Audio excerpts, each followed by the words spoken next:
Então vamos lá para mais essa palavra dessa noite.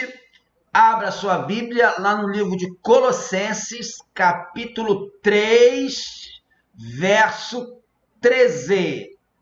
Colossenses, capítulo 3, verso 13. Nós vamos pensar então sobre cure o seu passado, trate o seu presente e garanta o seu futuro. Eu vou ler na Nova Versão Internacional. Diz assim: suportem-se uns aos outros, perdoem as queixas que tiverem uns contra os outros. Perdoem como o Senhor lhes perdoou. A palavra desta noite é sobre um tema muito caro para qualquer um. A palavra dessa noite é um tema muito caro, muito precioso para qualquer pessoa. Perdão. Nós vamos pensar sobre perdão. E eu quero começar com uma história. E essa história, ela vem de um livro chamado, talvez você já tenha até lido esse livro, ou visto o filme, ou já ouviu falar do livro. Chama-se O Conde de Monte Cristo. É um livro do autor chamado Alexandre Dumas. E nesse romance, O Conde de Monte Cristo, Alexandre Dumas conta a história do marinheiro Edmundo Dantes. Ele é acusado injustamente por 3 falsos amigos. Por causa dessa acusação, o Edmundo ele é atirado na masmorra no dia do seu casamento e fica naquela masmorra durante 12 anos. E nesse tempo ele perde a esposa, ele perde a juventude, perde os bens, ele perde tudo e ganha, vai ganhando, vai nutrindo dentro dele um sentimento de vingança, de ódio, de ira muito grande. Quando finalmente ele consegue fugir da prisão, ele passa a dedicar a sua vida a vingar-se desses seus amigos traidores. Ele vai atrás de um por um, e olha que ele consegue, e arruína a vida de todos eles. Mas o interessante do livro é que no final da história, apesar de ele conseguir fazer a sua vingança, concluir a sua vingança, Edmundo descobre que toda aquela vingança e todo aquele sofrimento que ele conseguiu impor na vida dos que o traíram não fez com que as dores do seu coração fossem tiradas. Ele tramou que fez a sua perseguida vingança, mas no final ele diz que as dores no coração continuaram as mesmas. E aconteceu o pior. Ele tornou-se uma pessoa amarga e infeliz. Edmundo arruinou a vida dos seus inimigos, mas não pôde impedir que eles destruíssem a sua vida. E a lição deste livro é que existe uma outra alternativa possível diante das feridas do coração. É a atitude do perdão. Então, meu querido, só com essa história inicial, já podemos perceber por que eu afirmei que o tema perdão é muito caro para qualquer pessoa.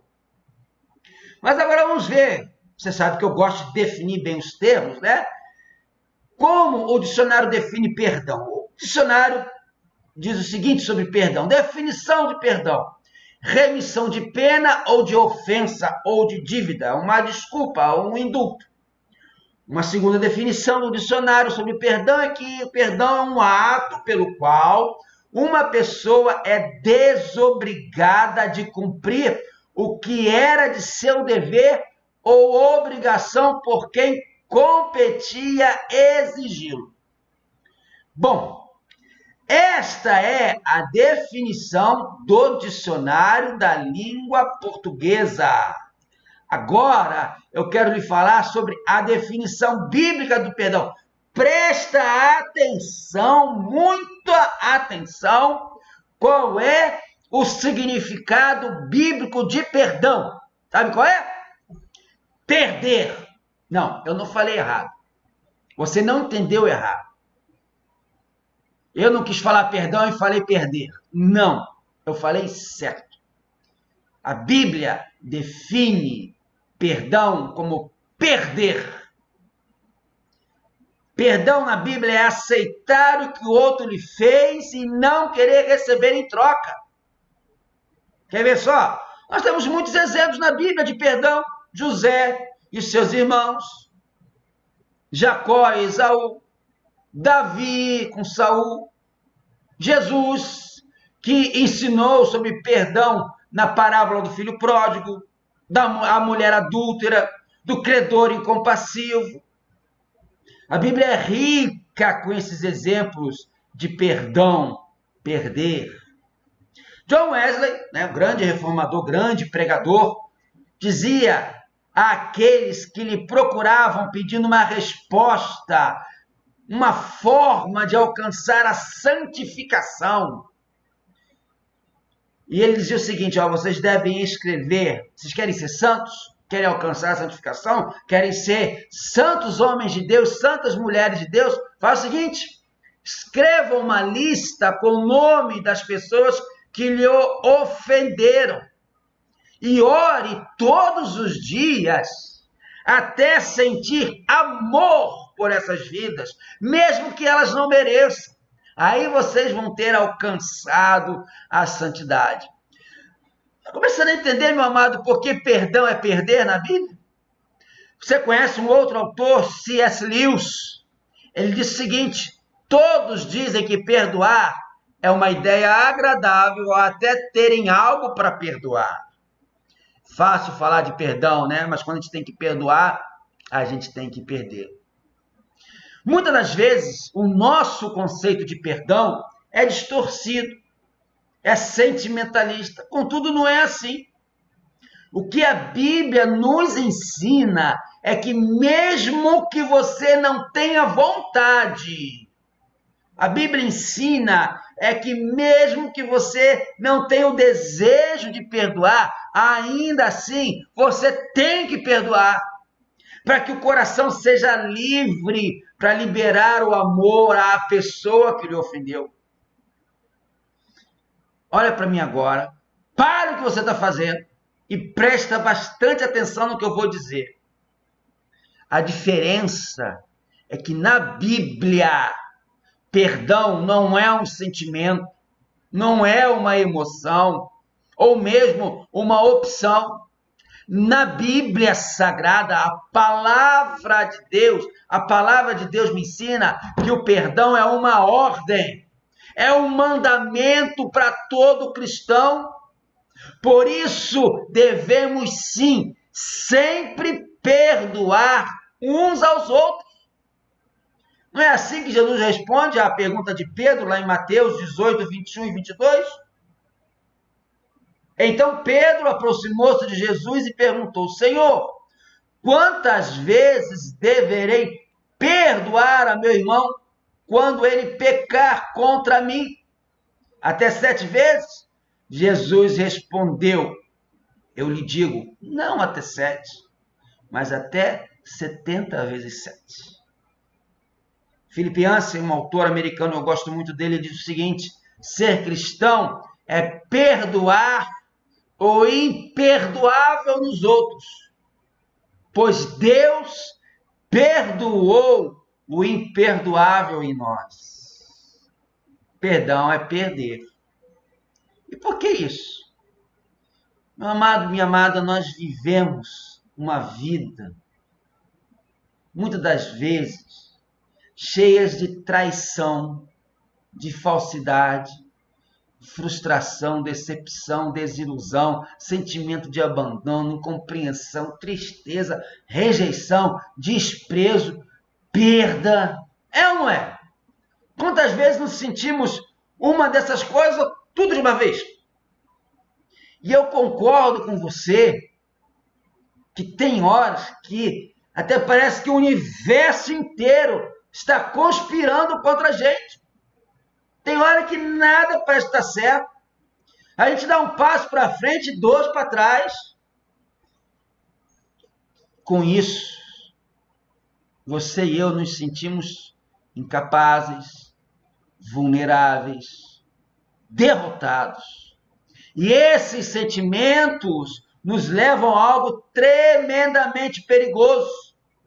Preste atenção, quando nos sentimos assim, o sentimento de incapacidade nos leva a baixa autoestima. E isso acaba nos tornando, sabe o quê? Um alvo fácil para os dardos inflamados do inimigo das nossas almas. Ficamos totalmente vulneráveis com as nossas emoções expostas. Nos tornamos alvos fáceis para a entrada de várias coisas ruins em nossa vida. Esses sentimentos, quando não tratados, perceba, quando não tratamos esses sentimentos, eles são tão poderosos, que podem até criar doenças capazes de gerar em nós enfermidades fatais. Por exemplo, úlcera, câncer, infarto, AVC, o popular derrame, o acidente vascular cerebral. Podem criar em nós doenças psicossomáticas como depressão, síndrome do pânico, crise de ansiedade, só para citar as mais comuns, por exemplo. O que fazer quando esses sentimentos nos rodeiam? O que fazer quando esses sentimentos tomam lugar em nossas vidas? Como lidar com eles? Como fazer a nossa mente reagir? Como fazer o nosso corpo responder de forma positiva? A resposta é preciso perdão. Agora, veja só que interessante. Quando nós falamos de perdão, nós somos levados quase que automaticamente ao passado. Por que isso? Por que isso? Porque a nossa mente fica registrado os registros em nossa mente que temos hoje e que foram arquivados por razões de trauma. Eles têm a tendência de nos trazer tristeza e sofrimento no presente. E se não houver tratamento e a cura, o nosso futuro estará seriamente comprometido. Portanto, a cura para esse mal vem através do perdão. Só o perdão traz cura em situações de feridas da alma.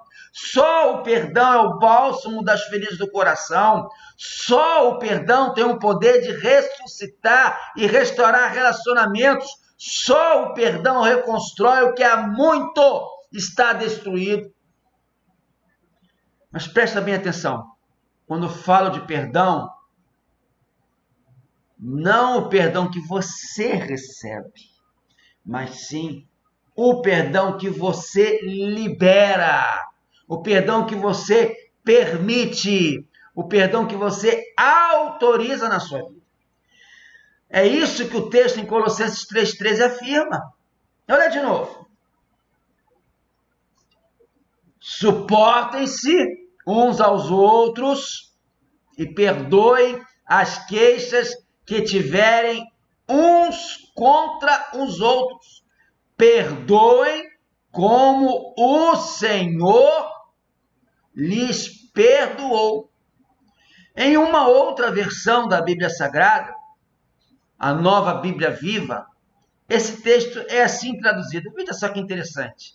Sejam amáveis uns com os outros e prontos a perdoar. Jamais guardem rancor. Perdoem como o Senhor perdoou vocês. Por que Paulo escreveu isso aos Colossenses? Veja só. A resposta está não só na necessidade que a igreja na cidade de Colossos tinha de perdoar, mas porque também nessa carta aos Colossenses, Paulo ensina sobre Jesus de uma maneira extraordinária. Em nenhum outro livro, nenhuma outra parte de qualquer livro que Paulo tenha escrito, alcança Paulo tal altura em seus escritos sobre a pessoa e obra de Jesus do que aqui em Colossenses. Nem mesmo na carta aos Romanos nós encontramos uma profundidade sobre a pessoa de Jesus escrita por Paulo aqui em Colossenses. E quando Paulo afirma que nós devemos perdoar uns aos outros, e elevando isso à altura da própria pessoa de Jesus, nós podemos facilmente compreender, então, a afirmação que eu fiz acima, de que perdão para o cristão não é um sentimento, perdão para o cristão é um mandamento, perdão para o cristão é uma ordem, é um imperativo. Todo cristão, todo crente em Jesus suporta e perdoa, porque jamais deve esquecer que ele mesmo foi perdoado tremendamente, poderosamente, grandemente por Jesus. Então eu e você, como crentes em Jesus, que fomos perdoados por Jesus, devemos seguir o exemplo de Jesus e sempre perdoar. Como Deus lhe perdoou, você deve perdoar aos outros, porque só aquele que perdoa pode ser perdoado. Entendeu? Só aquele que perdoa pode ser perdoado. Isso que diz Mateus 6, 14 e 15, palavras do Senhor Jesus.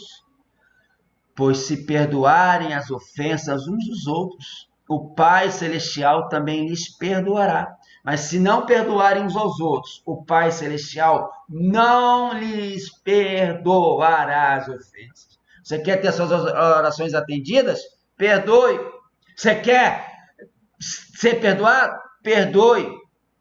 Com isso colocado, a gente vê agora 3 aspectos bíblicos que o Senhor Jesus usou para que nós venhamos a ser plenamente libertos e com as nossas almas tratadas.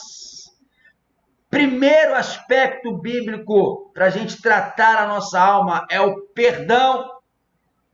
O perdão trata o nosso passado. Lembrando o conceito de perdão, que é remissão de uma pena, é uma absolvição, é um indulto. E no grego, o sentido de perdão é o de assumir a perda para si. Por isso, o sentido bíblico de perdão é perder. E o que eu vou falar agora, com toda certeza, vai mudar o seu conceito a respeito de perdão, se não mudou até agora. Pois certamente tudo que você já ouviu sobre esse assunto fará parte do passado. Isso é sério, é muito sério. Presta bem atenção. Nós aprendemos que só podemos pedir perdão por algo que fizemos de mal para alguém, ou quando sentimos remorso, angústia na alma pelo que fizemos. Perceba, perdão não está somente relacionado a pedir desculpas por você ter ofendido alguém. Vai muito, mas muito mais além do que isso.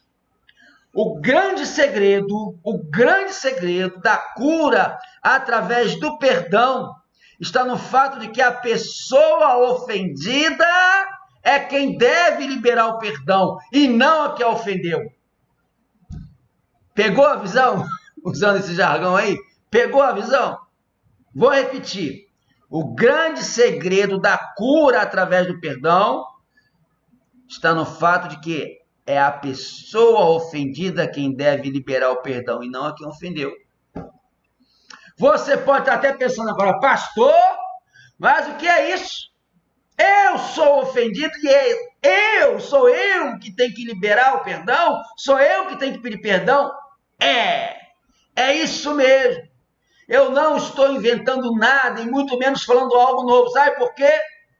Porque quando eu sou ofendido, eu tenho 2 opções. Primeira opção, eu posso sentir-me ofendido, guardar a mágoa no meu coração, e isso vai ser muito ruim, isso vai me fazer sofrer até o ponto de adoecer, ficar com depressão, ansiedade, vai me dar úlcera, vai me dar até câncer. Ou a segunda opção, posso dizer não à ofensa e rejeitá-la.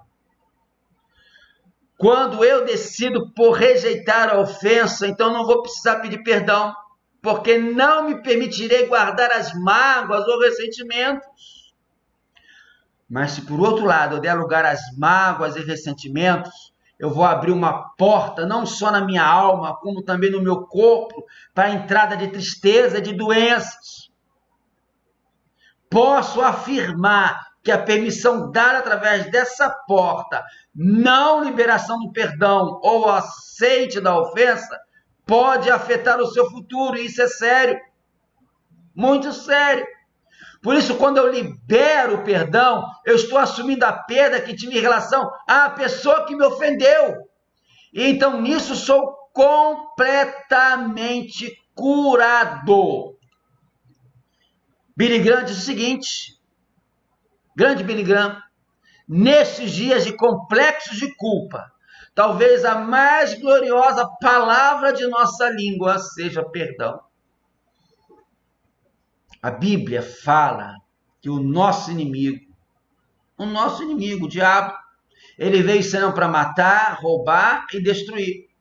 Ele quer que você viva, presta atenção, ele quer que o inimigo quer que você viva reverenciando, venerando as suas mágoas, as suas tristezas, as suas decepções lá do passado. Meu amado, minha amada, rejeite isso, não aceite isso. Ou você entrega esta fraqueza aos cuidados do Espírito Santo de Deus. Ou então o diabo vai dominar a situação e fazer de você um escravo de seus ressentimentos, de suas mágoas, de suas tristezas, de suas decepções. O grande pastor João Falcão Sobrinho escreveu certa vez o seguinte: quando você perdoa, não precisa esquecer. A ofensa não dói mais. É como uma cicatriz em sua mão. No momento em que você foi ferido, sai sangue, dói muito, mas logo sara e fica a cicatriz como lembrança. Só que agora não dói mais. Isso é perdoar. Mesmo que fique a lembrança como uma cicatriz, a ofensa não dói mais, não perturba, não faz sofrer mais. O perdão trata o passado. Segundo aspecto bíblico, confissão trata o nosso presente. Confissão. Romanos 10:9 diz o seguinte: se com a tua boca confessares a Jesus como Senhor e em teu coração creres que Ele ressuscitou dentre os mortos, serás salvo. Presta atenção, esse nível de confissão ultrapassa os limites da razão humana. O ato de falar, de confessar, de admitir, tem o poder de abrir os portões celestiais e do favor de Deus em sua direção. É o que João escreve na sua primeira carta, capítulo 1, verso 9. Se confessarmos os nossos pecados, Ele é fiel e justo para nos perdoar os pecados e nos purificar de toda a injustiça. Meu amado, a confissão é um ato de renúncia do eu. A confissão é o negar-se a si mesmo. A confissão é permitir que o Senhor Jesus reine em nossas atitudes. A confissão está sempre ligada ao presente. É hoje que tem que confessar, é agora que eu tenho que confessar, eu não posso deixar para depois, eu não posso postergar, eu não posso empurrar com a barriga a confissão. Chega, dê um basta, confesse hoje mesmo. O missionário inglês no Brasil, McNair, ele disse certa vez o seguinte: o que somos a sós com Deus vale mais que tudo o que dizemos. Para ilustrar isso, vou contar mais uma história. Hoje estamos cheios de histórias. Conta-se de um evangelista. Ele se deparou com um sujeito. E esse sujeito veementemente negava ser um pecador. Esse rapaz escapava de todas as tentativas do evangelista de convencê-lo dos seus erros. Ele dizia: Eu sou um bom pai, eu sou um bom marido, eu sou um bom vizinho, sou um bom cidadão, sou honesto, sou trabalhador, cumpro as minhas obrigações, pago meus impostos, não tenho do que me arrepender. Em dado momento da conversa, o Espírito Santo falou no coração do evangelista. Pergunta para ele sobre o biscoito. O evangelista ficou assustado. E, em pensamento, questionou o Espírito Santo. Biscoito? Que é isso, meu senhor? E a voz do Espírito repetiu para ele de novo. Me obedece. Pergunta para ele sobre o biscoito. O evangelista, então, obedeceu à voz do Espírito Santo e perguntou para aquele rapaz. Então, você não tem mesmo nenhum pecado? O rapaz, mais uma vez, afirmou. Não, eu sou um homem correto, não tenho do que me arrepender. O evangelista, então, falou o seguinte para ele. Bem, Deus manda-me fazer-lhe uma pergunta esquisita. Eu não sei o que é, mas creio que você deve saber. O Espírito Santo de Deus mandou me perguntar para você o seguinte. E o biscoito? Meu amado, naquela hora, uma facada no estômago não teria causado dor maior naquele homem. O homem se contraiu todo, começou a chorar e ele começou a soluçar desesperadamente. Biscoito? Que biscoito? E o evangelista repetiu a pergunta, e o homem levou outro choque ainda maior e soluçava ainda mais. Que biscoito? Que biscoito? Depois que ele conseguiu se acalmar, aquele homem contou para o evangelista que quando ele era criança, a sua família era muito pobre. E a sua mãe mantinha os biscoitos à chave, porque a provisão tinha que durar um mês inteiro. Mas ele descobriu onde a mãe escondia a chave. E pegava o biscoito escondido, comia os biscoitos, tornava a colocar a chave no lugar. Um dia, desconfiada, a sua mãe reuniu os filhos. E aquelas coisas que mãe sabe fazer, né? Deu aquela prensa, tentando descobrir o que estava acontecendo. Os seus irmãos juraram para a mãe, olha, chorando, a gente não tem nada a ver com isso. E aquele rapaz, ele não só negava ter sido o autor do roubo, como ainda acusava os seus irmãos e os xingava de falso. Vocês são os falsos, vocês são os fingidos. Foram vocês que pregaram os biscoitos, estão jogando a culpa em mim.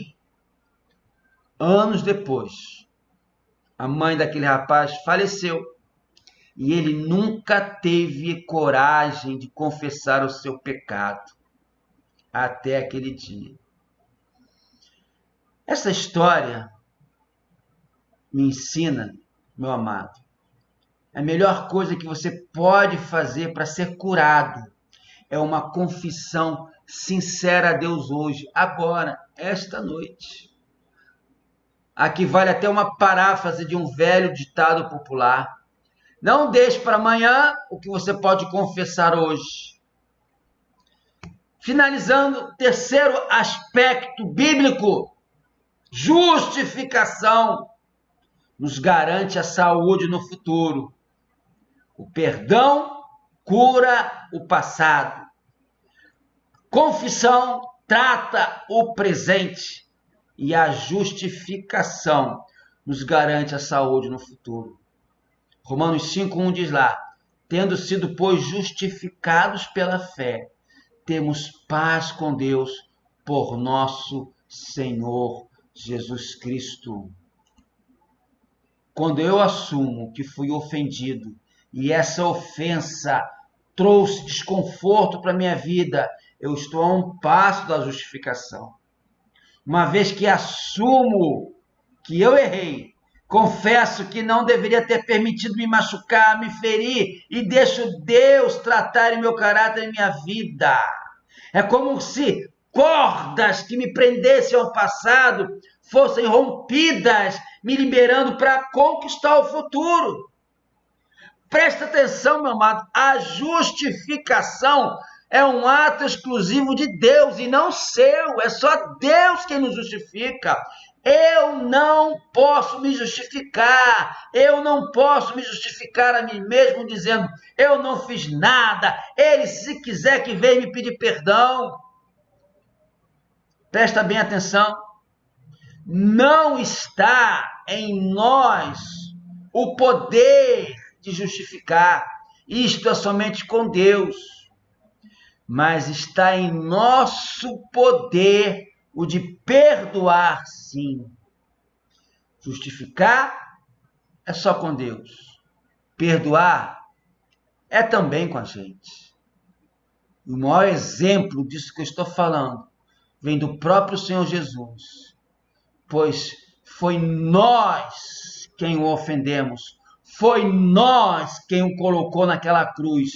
E, no entanto, Jesus, pendurado naquela cruz, ele diz, lá em Lucas 23, 24, Pai, perdoa-lhes, porque eles não sabem o que fazem.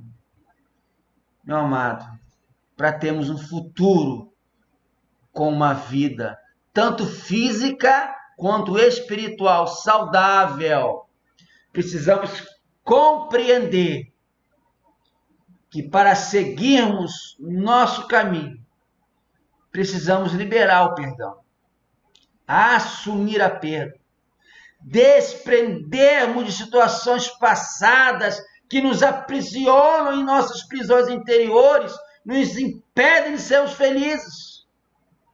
Talvez você não tenha mais a chance de consertar o seu passado, mas o seu presente está diante de você e o seu futuro aguarda para novas vitórias e novas conquistas. Basta que você abra o seu coração e abra mãos de suas próprias vontades em relação a alguém que lhe abriu algum tipo de ferida na alma. Como eu já falei, o perdão é como um bálsamo que alivia a dor. Experimente liberar o perdão. Você verá que perdoar é só para aqueles que experimentaram o verdadeiro perdão, o de Deus. Para concluir, mais uma história. Conta-se que um menino chega em casa bufando de raiva de um colega da escola que o humilhou diante dos seus amigos. Em vão, o pai daquele menino tenta acalmá-lo. Ele chega com muita raiva. O pai então percebe que ele precisa botar para fora essa raiva.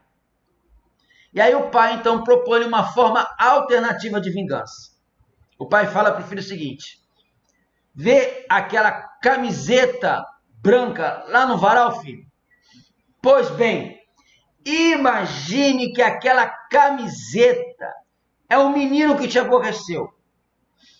Pega aqui nesse saco alguns pedaços de carvão e atira bem no peito dele.